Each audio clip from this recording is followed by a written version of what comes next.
Hello, good morning guys. It's a Monday today. So,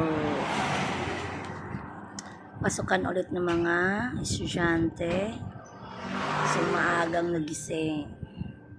So, first day is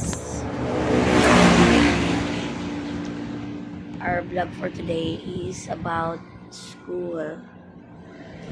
So, mag-isa na naman ako dito sa tindahan. Bagay mamayang tanghali naman meron namang papalit sa akin kasi uwian na ng binata ko ng tanghali. So ito, umaga ay naminom ako ng hot water.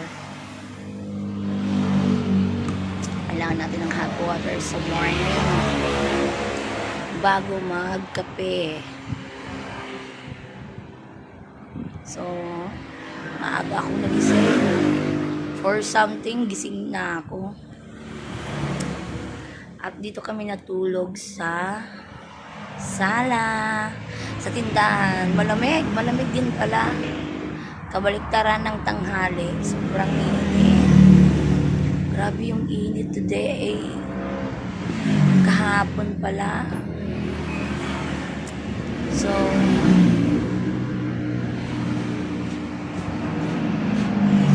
hoy, ba't hindi ka pa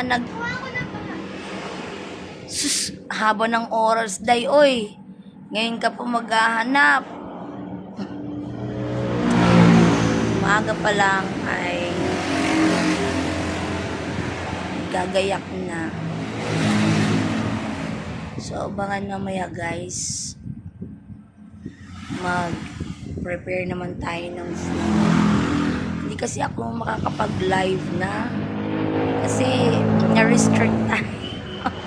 Tapos yung ginamit ko namang yung ginawa kong bagong Facebook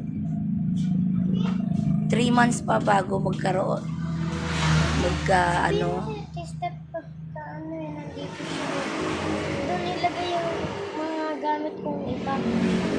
Pati yung panyo ko kasi natin pati panty ko, pati bra ko. Ba't wala ba dyan? Nandun sa may basket. Wala, andun sa may drawer ko lahat. Sa basket nga ni. Wala na, yung sa'yo wala. Sa panyo ko lahat. Hindi tayo makapag-live kasi dahil sa bago pa yung Facebook. So, video na lang muna tayo. Tsagaan muna. So, thank you for watching, guys.